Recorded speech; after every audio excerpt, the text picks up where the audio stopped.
never slow up, no I don't take shit. I got no love for the fakeness. If you wanna play tough and wanna selanjutnya pokok bahasan kelompok kami yaitu yang pertama konsep asesmen pembelajaran, yang kedua konsep dan penyusunan KKTP, yang ketiga konsep dan penyusunan instrumen asesmen formatif dan sumatif.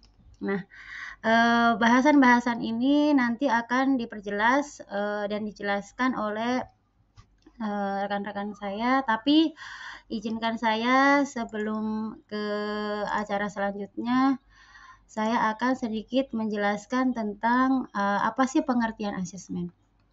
Kemudian apa sih tujuan asesmen, jenis-jenis asesmen, dan manfaat asesmen serta prinsip dasar asesmen dalam kurikulum Merdeka itu.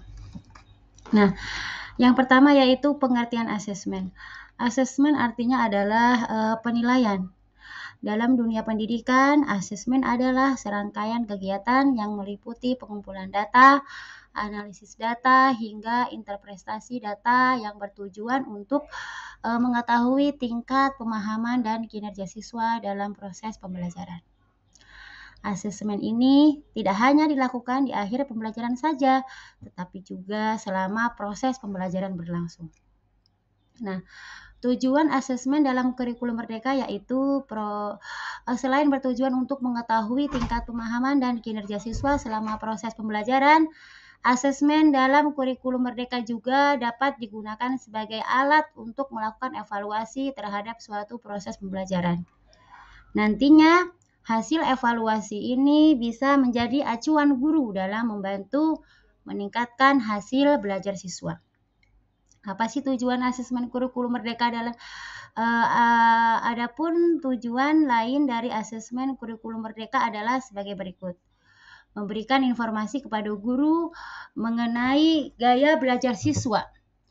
Kemudian memberikan informasi yang lebih rinci mengenai kemampuan siswa dalam pembelajaran. Adapun jenis-jenis asesmen dalam kurikulum Merdeka adalah ada dua. Yang pertama asesmen formatif, yang kedua adalah asesmen sumatif. Nah, yang nanti akan dijelaskan oleh rekan-rekan kami untuk lebih jelasnya apa sih itu asesmen formatif dan apa sih itu asesmen sumatif. Kemudian selanjutnya manfaat asesmen kurikulum Merdeka. Tak hanya untuk guru saja, jadi untuk asesmen ini memiliki manfaat untuk siswa juga. Untuk manfaat asesmen formatif untuk guru, yaitu memberikan informasi mengenai kebutuhan belajar siswa. Sementara manfaat untuk siswanya adalah memberikan informasi tingkat pemahaman siswa terhadap suatu materi pelajaran itu sendiri. Yang kedua, manfaat asesmen sumatif. Untuk guru sendiri yaitu sebagai umpan balik untuk guru. Adapun untuk siswanya yaitu bermanfaat sebagai umpan balik untuk siswa agar dapat meningkatkan atau mempertahankan hasil belajarnya. Nah, kemudian apa sih prinsip dasar asesmen dalam kurikulum Merdeka itu? Asesmen merupakan bagian terpadu dari proses pembelajaran, fasilitasi pembelajaran, dan penyediaan informasi yang holistik. Sebagai umpan balik untuk pendidik, peserta didik, dan orang tua wali murid agar dapat memandu mereka dalam menentukan strategi pembelajaran selanjutnya. Nah, itu saja penjelasan singkat dari saya mengenai pengertian, tujuan, jenis-jenis, manfaat, serta prinsip dasar asesmen dalam kurikulum Merdeka. Selanjutnya akan dilanjutkan oleh rekan saya. Oke, terima kasih. Wassalamualaikum warahmatullahi wabarakatuh. Assalamualaikum warahmatullahi wabarakatuh. Saya akan melanjutkan tentang konsep dan penyusunan KKTP. Pengolahan hasil penilaian dapat dilakukan dengan menganalisis secara kuantitatif atau kualitatif terhadap data hasil pelaksanaan penilaian yang berupa angka atau deskripsi. Pendidik perlu menentukan kriteria untuk memetakan ketercapaian tujuan pembelajaran. Untuk mengetahui apakah peserta didik telah berhasil mencapai tujuan pembelajaran, maka perlu ditetapkan sebuah KKTP.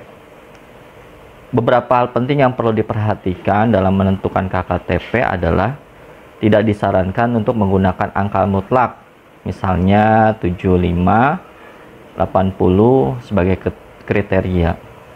Yang paling disarankan adalah menggunakan deskripsi. Tapi jika dibutuhkan, pendidik diperkenankan untuk menggunakan interval nilai, misalnya 70 sampai 85, 85 sampai 100 dan seterusnya. Yang kedua, kriteria yang digunakan untuk menentukan apakah peserta didik telah berhasil mencapai tujuan pembelajaran dapat dikembangkan dengan menggunakan beberapa pendekatan: deskripsi kriteria, rubrik, dan interval nilai.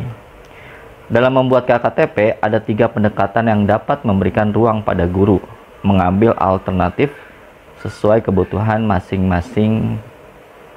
Yang pertama, menggunakan deskripsi kriteria. Yang kedua, menggunakan rubrik. Yang ketiga, menggunakan interval nilai. Itu yang dapat saya sampaikan. Selanjutnya dijelaskan kembali oleh rekan saya. Terima kasih. Konsep dan penyusunan instrumen asesmen formatif dan sumatif. Di sini ada 2 konsep. Pertama, konsep asesmen formatif dan sumatif.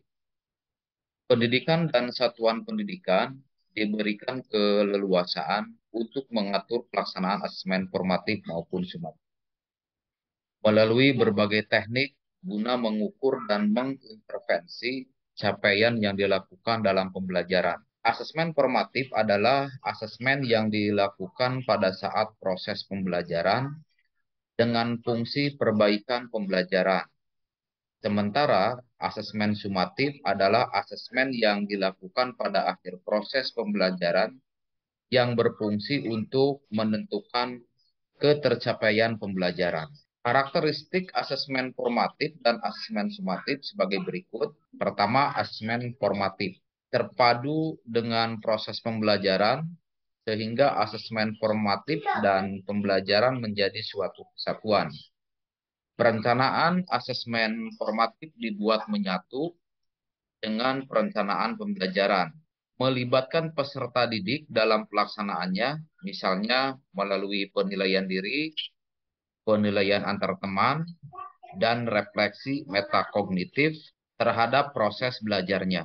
Memperhatikan kemajuan penguasaan dalam berbagai ranah, meliputi sikap, pengetahuan, dan keterampilan, sehingga dibutuhkan metode atau strategi pembelajaran dan teknik atau instrumen.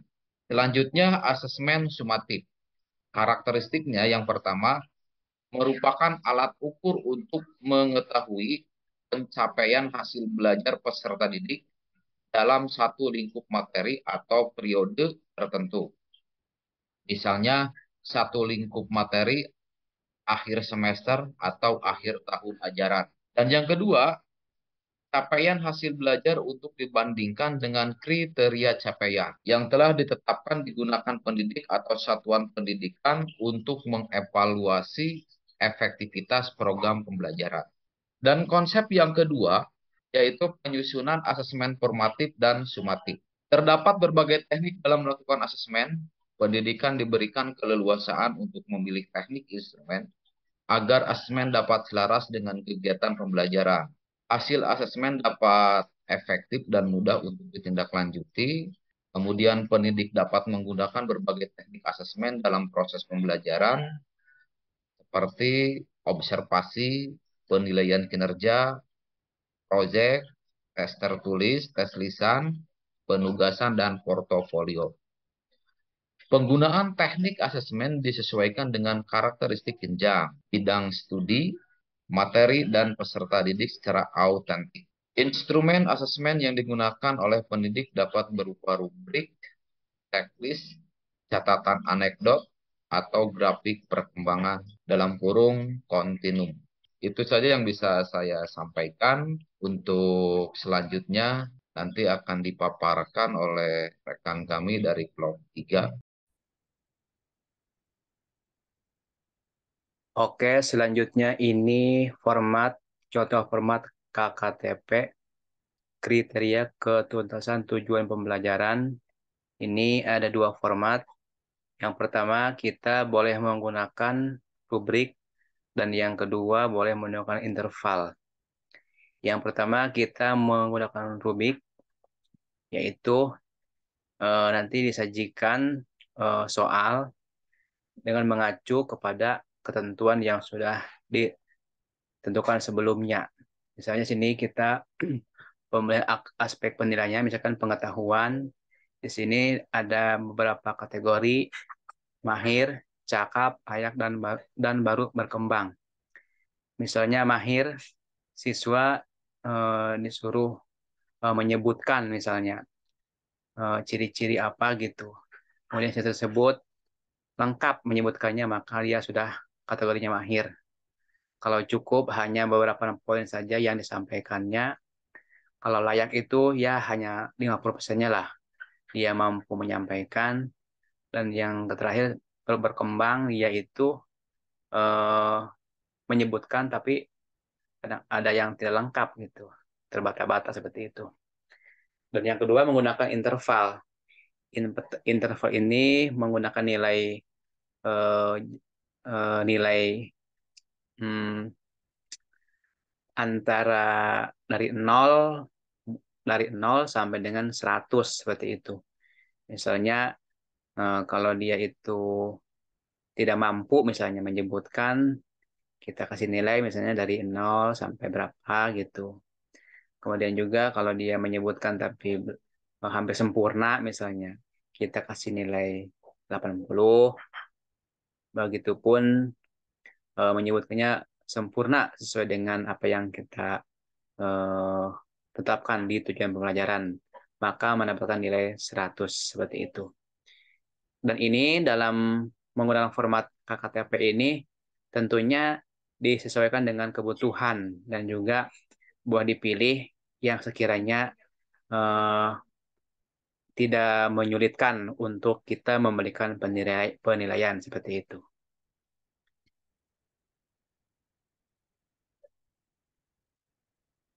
Selanjutnya ini contoh format asesmen. Dan format asesmen ini juga terbagi menjadi dua. Yang pertama yaitu asesmen formatif dan yang kedua asesmen sumatif. Di mana asesmen formatif ini biasanya diberikan tes kepada siswa selama kegiatan pembelajaran berlangsung. Dan ini dalam asesmen formatif ini ada dua aspek yang dinilai. Yang pertama yaitu aspek sikap dan yang kedua pengetahuan. Misalnya aspek sikap ketika kita menerangkan materi ajar, siswa fokus seperti itu. Kemudian juga ketika kita tanya, juga dia menjawab dengan sopan, itu masuknya ke sikap.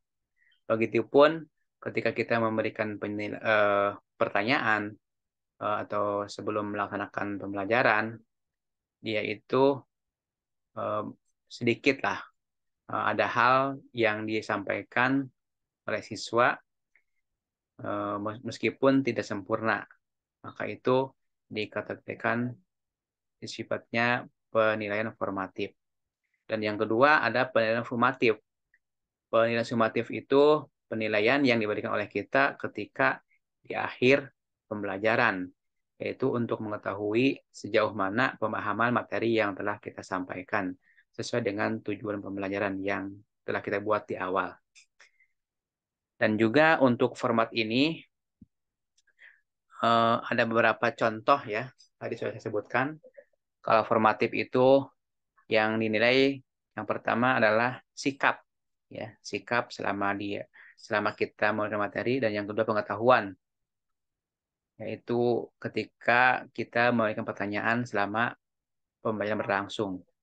Dan yang kedua sumatif, nanti kita akan berikan soal-soal setelah di akhir pembelajaran atau evaluasi seperti itu.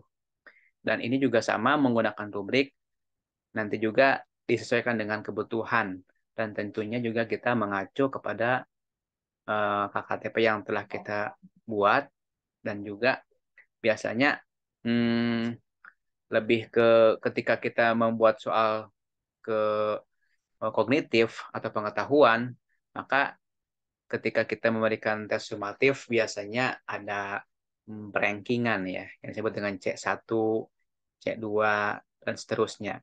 Dan juga ini disesuaikan juga dengan tingkatan kelas tentunya ya. Kalau misalkan kita di SD mungkin cukup C1 seperti itu. Kalau di SMP mungkin C2. Kalau di tingkatan SMA mungkin C3. Di perguruan tinggi sampai dengan C berikutnya. Jadi itu disesuaikan dengan tingkat perkembangan anak dan juga tingkatan kelas tentunya seperti itu.